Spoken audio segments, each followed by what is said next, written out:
பஹல்காம் தாக்குதல் எதிரொலியாக India operation Sindoor என்ற அடிப்படையில் தற்போது பதில் தாக்குதல் நடத்தியிருக்கிறது. தக்க பதிலடியாக இது பார்க்கப்பட்டு வருகிறது. இது தொடர்பான நேரலையில் இருக்கிறோம்.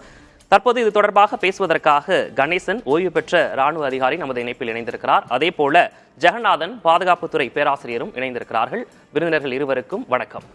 முதலாவதாக ஓய்வு பெற்ற ராணுவ அதிகாரி கணேசன், உங்களிடம் தொடங்க விரும்புகிறேன். அதாவது இப்போ இந்த சம்பவத்தை பொறுத்த வரைக்கும் இந்தியா தக்க பதிலடிய சரியான நேரத்துல பாகிஸ்தான் எதிர்பார்க்காத நேரத்துல கொடுத்திருப்பதா தான் எல்லாரும் சொல்றாங்க. உங்களுடைய முதற்கட்ட பார்வை.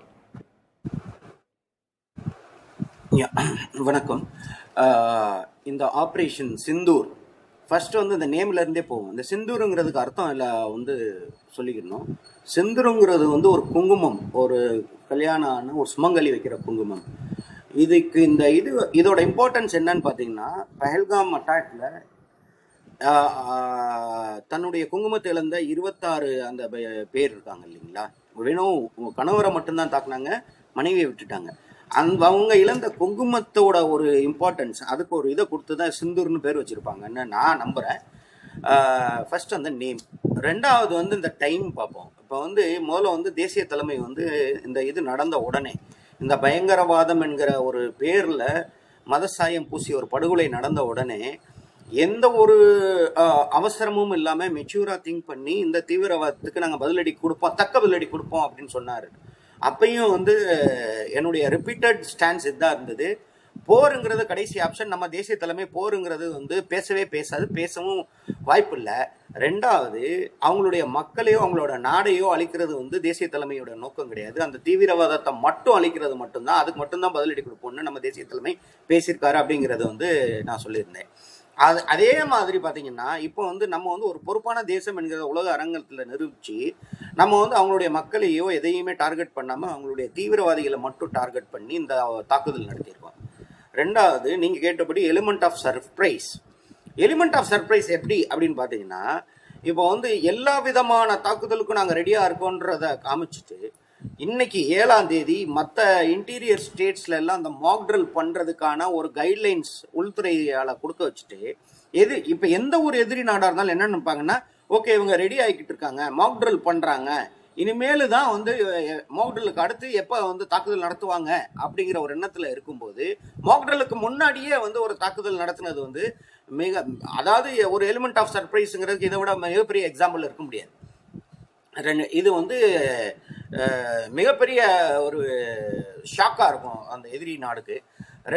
அதுக்கு அடுத்து நம்ம இப்போ அந்த தாக்குதலுக்கு வருவோம். தாக்குதல் நம்ம எப்படி நடத்தணும் அப்படிங்கிறது ஊடகங்களில் மிக வித்தியாசமான கருத்துக்கள்லாம் வருது. அதை அஃபிஷியல் டீப்ரீஃபிங் வருகிற வரைக்கும் அது எப்படி நடந்தது, எங்கேருந்து போச்சு இந்த ஏர்கிராஃப்ட்ஸ் அப்படிங்கிறது சொல்ல முடியாது. ஃபார் எக்ஸாம்பிள், இந்த இதுக்கு யூஸ் பண்ணது ரஃபேல் ஜெட்ஸ் அப்படின்றாங்க. இந்த ரஃபேல் ஜெட்ஸ் நம்ம ஏர்கிராஃப்ட் கேரியரான ஐஎன்எஸ் விக்ராந்த்ல இருந்து போச்சா, இல்ல லைன் ஆஃப் கண்ட்ரோல்ல கிராஸ் பண்ணி போச்சா, ஐபியை கிராஸ் பண்ணி போச்சா அப்படிங்கிறது அஃபிஷியல் இன்ஃபர்மேஷன் வரணும். ஆனா யூஸ் பண்ணது ரஃபேல் ஜெட்ஸ் அப்படிங்கிறது சொல்லிட்டாங்க. ஸ்கால் மிசைல்ஸ் யூஸ் பண்ணப்பட்டிருக்கு அப்படின்ட்டாங்க. இப்ப அதுலயே பாத்தீங்கன்னா இன்னொரு கண்டென்ஷியஸ் இஷ்யூ என்ன அப்படின்னு பாத்தீங்கன்னா, நம்ம ஏர் ஸ்பேஸை வயலேட் பண்ணி போய் பாம்பிங் பண்ணோமா, இல்லை நம்ம நம்மளுடைய ஏர் ஸ்பேஸில் இருந்துட்டு வித் மிசைல்ஸ், ஏன்னா எல்லாமே பார்டரை ஒட்டி இருக்க 30 கிலோமீட்டர் 35 கிலோமீட்டர் தூரத்தில் இருக்கு, அதை இங்கே இருந்து நம்மளுடைய மிசைல்ஸை வச்சு என்கேஜ் பண்ணோமா அப்படிங்கிறதும் நமக்கு அஃபிஷியல் கன்ஃபர்மேஷன் வர்ற வரைக்கும் நம்ம சொல்ல முடியாது. ஏர் ஸ்பேஸ் வயலேஷன் வந்திருந்தால் அவங்களுடைய ரடார் பிக்கப் பண்ணியிருக்கோம், அவங்களுடைய ஃபைட்டர்ஸ் ஸ்கிராம்பிள் ஆயிருக்கும். இந்த மாதிரி ஏதாவது டாக் ஃபைட் நடந்ததா, எதுவுமே இன்னும் நமக்கு இன்ஃபர்மேஷன் எதுவுமே கிடைக்கல. அதாவது அவங்களுடைய ஃபைட்டர்ஸ் நம்மளை விரட்டுறது அப்படி இப்படிங்க, அதுக்கு பேருக்கு டாக் ஃபைட் அப்படிம்பாங்க. அந்த மாதிரி எதுவும் நடந்ததா அப்படிங்கிறது எதுவுமே கன்ஃபர்மேஷன் கிடையாது. ஆனால் இப்போ வரைக்கும் கன்ஃபர்மேஷன் என்னன்னா, நம்ம அவங்களுடைய தீவிரவாதத்தை உற்பத்தி செய்கிற, அவங்களுக்கு ட்ரைனிங் கொடுத்து அவங்களை அக்ராஸ் த பார்டர் அனுப்புகிற 9 நிலைகள் மீது நம்ம மிசைல்ஸ் வச்சு அட்டாக் பண்ணோம் அப்படிங்கிறது நமக்கு கிடைத்த அதிகாரப்பூர்வ தகவல். இப்போ இந்த 9 அது பாகிஸ்தான் சைட்ல இருந்து வேறு விதமான ஒரு இதை கொடுத்துட்டு இருக்காங்க. அது ப்ராபகண்டா வார்ஃபேர்ல. இப்போ இந்த 9 நிலைகள்ல 9 பேர் சொல்லணுங்கிறது எல்லாருக்குமே இப்போ வந்திருக்கும். அதில் முக்கியமான 2 நிலைகள் இருக்கு. ஒன்று முரித்கே, ரெண்டாவது பகவல்பூர். இந்த முருத்கே அப்படிங்கிறது ஏன் முக்கியமானது அப்படின்னு பார்த்தீங்கன்னா, இது வந்து லஷ்கர் ஏ தொய்பா அப்படிங்கிற ஒரு தீவிரவாத இயக்கத்தோட ஹெட் குவார்ட்டர்ஸ் இருக்கு. அங்கதான் ஹஃபீஸ் சயீத் எனும் மிக நொட்டோரியஸான அந்த தீவிரவாதியோட ஹெட் குவார்ட்டர் தலைவராக இருக்கக்கூடிய அந்த அமைப்பு அவர் அங்கதான் இருப்பாரு அப்படிங்கிறது. இப்ப ரெண்டாவது பகவல்பூர் ஏன் முக்கியமானது அப்படின்னு பார்த்தீங்கன்னா, பகவல்பூர் ஒன்று வந்து அந்த ஐபிக்கு அந்த பக்கமா இருக்கு. இப்போ அது முரித்கேயோட இம்பார்ட்டன்ஸ் இன்னொன்று இருக்கு. முரித்கேக்கு ரொம்ப பக்கத்தில் லாகூர் ஏர்ஃபீல்டு இருக்கு, அவங்களுடைய ஏர்பேஸ் இருக்கு. அப்படி இருக்கும்போது அந்த அந்த தாக்குதல் வந்து அவங்களுடைய ஏர்பேஸை வந்து அச்சுறுத்துற மாதிரி ஒரு தாக்குதல். அதுக்கடுத்து இங்கே வருவோம், பகவல்பூர் ஏன் ரொம்ப முக்கியமானது அப்படின்னு பார்த்தீங்கன்னா, ஜெய்ஷே முகமது அப்படிங்கிற மிக தீவிரமான ஒரு தீவிரவாத இயக்கம். அதோட தலைவர் யாருன்னு பார்த்தீங்கன்னா ஹஃபீஸ் சயீத் இல்லை, மசூத் ஆசார் அப்படின்ட்டு. மசூத் ஆசார் யாருங்கிறது இந்த உலகத்துக்கே தெரியும். நம்ம நாட்டில இருந்து தப்பி ஓடிய ஒரு தீவிரவாத இயக்க தலைவர். அவருடைய தலைவராக இருக்கக்கூடிய அந்த ஜெய்ஷே முகமது தலைமையகம் தான் வந்து பகவல்பூர்ல இருக்கு. இந்த ரெண்டையுமே நம்ம டார்கெட் பண்றது வந்து ஒரு ஸ்டேட்மெண்ட், ஒரு இது. இந்த 9மே நமக்கு முக்கியமான ஒரு செலக்டட் டார்கெட்ஸ் தான், ப்ரிசிஷன் ஹிட் பண்ணியிருக்காங்க. இப்போ வந்து இதோட வந்து ஒரு விளைவு என்ன அப்படிங்கிறத வந்து எப்படின்னு பார்க்கணும்னா, நம்ம வந்து மிசைல்ஸ் வச்சு டார்கெட்டை வந்து இது பண்ணிட்டோம். இப்போ இது எந்தெந்த மாதிரி அங்கே வந்து விளைவுகளை ஏற்படுத்தியிருக்கு, எந்தெந்த மாதிரி டேமேஜஸ் ஆயிருக்கு அப்படிங்கிறது வந்து போஸ்ட் ஸ்ட்ரைக் டேமேஜ் அசஸ்மெண்ட் அப்படின்னு சொல்லுவாங்க. அது வந்து நம்மளுடைய அரசாங்கம் அதிகாரப்பூர்வமாக ஒரு ஸ்டேட்மெண்ட் கொடுப்பாங்க. நம்ம இந்த மாதிரி ஒரு தாக்குதல் நடத்தணும், அதில் வந்து இவ்வளவு டேமேஜஸ் விளைவுகள் ஏற்படுத்தியிருக்கோம் அப்படிங்கிறது. இது எப்படி இந்த டேமேஜஸ், இந்த போஸ்ட் ஸ்ட்ரைக் டேமேஜ் அசஸ்மெண்ட் எப்படி கேதர் பண்ணுவாங்கன்னு பார்த்தீங்கன்னா, போன நம்ம ஃபைட்டர்ஸ் இருக்கு பார்த்தீங்களா, அவங்க கிட்ட உள்ள கேமராஸ் அவங்ககிட்ட இருக்கும், அவங்களே அந்த இதை வந்து எடுத்திருப்பாங்க. ரெண்டாவது நம்மளுடைய சேட்டலைட் பிக்கப் பண்ணும்.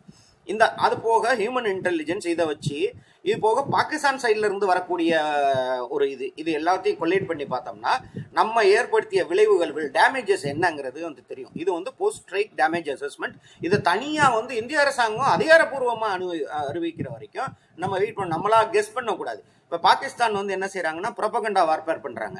ப்ரொபகண்டா வார்பேர்னா இந்த மாதிரி வந்து சிவிலியன்ஸ் இருக்கிற இதுலேயும் மசூதிலையும் வந்து அடிச்சுட்டு போயிட்டாங்க, எங்களுடைய மக்கள் உயிரிழப்பு ஜாஸ்தியா இருக்கு, நாங்க இதுக்கு தக்க பதிலடி கொடுப்போம் அப்படின்ற மாதிரி ஒரு ஸ்டேட்மெண்ட் கொடுத்துட்டு இருக்காங்க.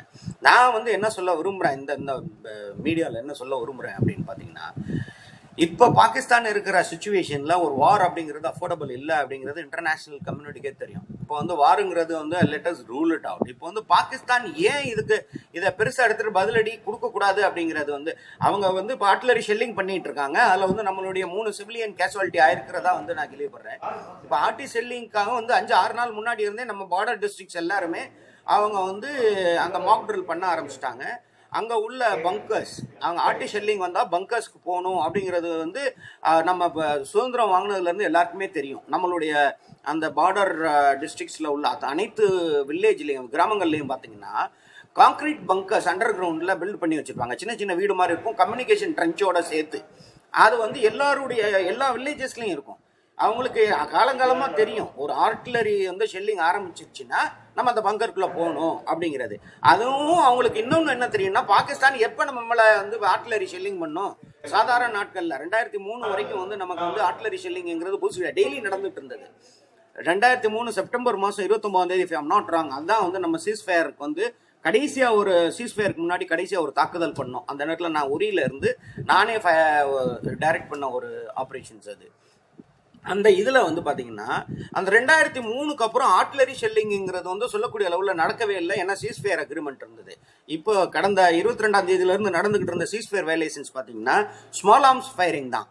அதில் வந்து நான் எந்த உயிர் சேதமும் ஏற்பட வாய்ப்பு இல்லை. அது வந்து இன்டிஸ்கிரிமினேட் ஃபயரிங், அது வந்து டார்கெட்டட் கிடையாது, எதுவும் கிடையாது. ஆனால் இப்போ நான் அந்த ஆர்ட்டிலரி ஷெல்லிங்கில் 3 பேர் இறந்தது வந்து ஏன் அப்படின்னா, அந்த மக்கள் பொதுமக்களுக்கு வந்து அடுத்த ராத்திரியில் 1:30-2 மணிக்கு வந்து அவங்க எதிர்பார்க்காத ஒரு நேரத்தில் தூங்கிட்டு இருக்கும்போது ஒரு ஆர்ட்டிலரி ஷெல்லிங் நடந்திருக்கு.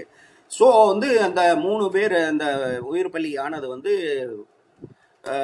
ரொம்ப கொடுமையானது. அதை வந்து நம்ம தவிர்க்க முடியாத ஒண்ணுதான். நிச்சயமாக சார், இந்த ஆபரேஷன் சிந்தூர் எதற்காக நடத்தப்பட்டது, இதனுடைய நோக்கம் என்ன, பின்னணி என்ன, எதற்காக இந்த இடத்தை டார்கெட் பண்ணி அட்டாக் பண்ணிருக்காங்க அப்படின்ற பல்வேறு விஷயங்களை நீங்க தொடர்ச்சியா சொல்லிட்டு இருக்கீங்க. நம்ம தொடர்ந்து பார்க்கலாம் சார் ஒரு சிறிய இடைவேளைக்கு பிறகு.